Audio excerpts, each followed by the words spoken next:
ilang araw matapos mapaulat na nakalabas na ng bansa si Alice Guo, dalawa umano nitong kasamahan nahuli sa Indonesia. Si Luisa Erispe sa sentro ng balita. Yes, Luisa. Angelique, isiniwalat nga ngayong araw sa ikalawang pagdinig ng Quad Committee ng Kamara na may hawak na ng mga otoridad ng Indonesia ang isa sa mga inuugnay kay Bamban-Tarlac Mayor Alice Guo. Ayon kay House Committee on Public Order and Safety Chair Representative Dan Fernandez, ito ay si Cassandra Leong na inuugnay din sa ni-raid na Pogo na Lucky South 99 sa Porac, Pampanga.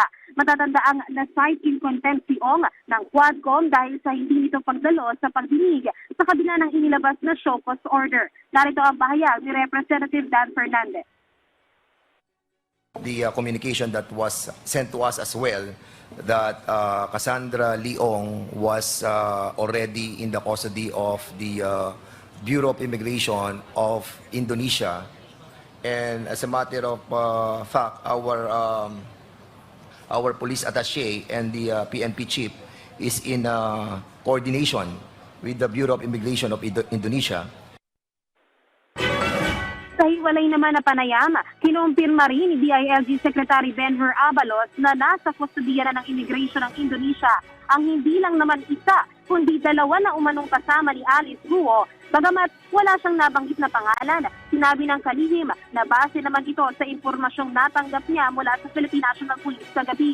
Ayon kay Abalos, resulta ito ng kanilang koordinasyon sa ibang mga bansa. What is important ay even sa ibang bansa ay through our police attaché, ito'y kino-coordinate. It only shows the talagang seryoso rito ang kapulisahan. Angelique, kahit naman ng Department of Justice, sinumpirma na rin na may natanggap nga silang report na nahuli na ang dalawang kasama ni Guo sa Indonesia. Nang tanungin naman kung ito ba ay si Cassandra Ong at Sheila Guo na kapatid ng dating alkalde, ang sagot lang ni Justice Secretary Jesus Cristin Remulla dito, yes, that's true. Sabi naman ni Remulla, ang pagkakahuli sa dalawa, patunay na may koneksyon ang mga Pogo Hub sa Bamban at pati na rin sa Pampanga. Which means that Bamban and Porac are closely related. And remember that despite all the denials of former Secretary Roque, it appears that they're really intimately related.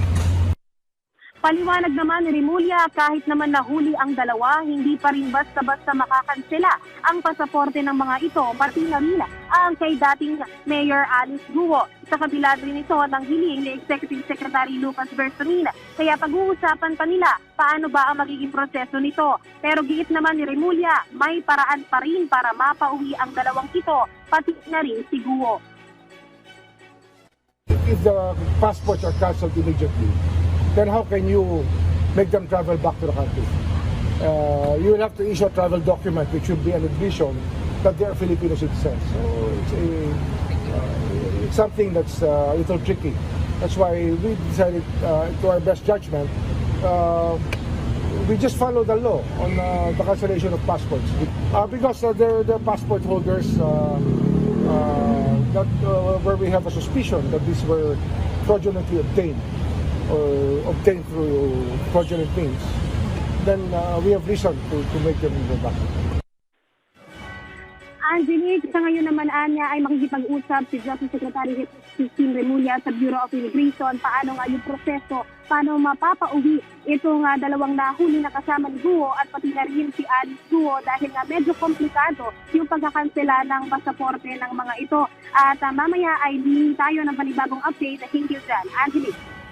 Yes, Luisa, meron bang red notice itong dalawang ito kaya sila nahuli? At sino nga ba ang humuli? Ito ba'y Interpol or mga Indonesian authorities? Angelique, isa nga yan sa itinanong kanina kay Secretary Remulla kung dahil nga ba ito sa red notice o anumang notice mula dito o na ibinigay sa International Police o Interpol. Pero ang sabi ng DOJ dito ay DFA ang nag-notify o nagbigay alam sa Interpol na itong mga ito ay gumawa ng paglabag bilang passport holders ng Pilipinas. Kaya naman ito yung naging paraan para sila ay mahuli. Pero yung red notice kasi ay inilalabas lang yan ng korte kapag sila ay may kaso na. Kaya iyan ay isa sa pinag-uusapan ngayon ng DOJ, pati na rin ng Bureau of Immigration, kung kung ano ba yung proseso, paano sila makakauwi, at pati na rin yung paghuli at pag-aresto talaga dito sa mga kasamahan ni Guo. Angelique. Okay, maraming salamat sa iyo, Luisa Erispe.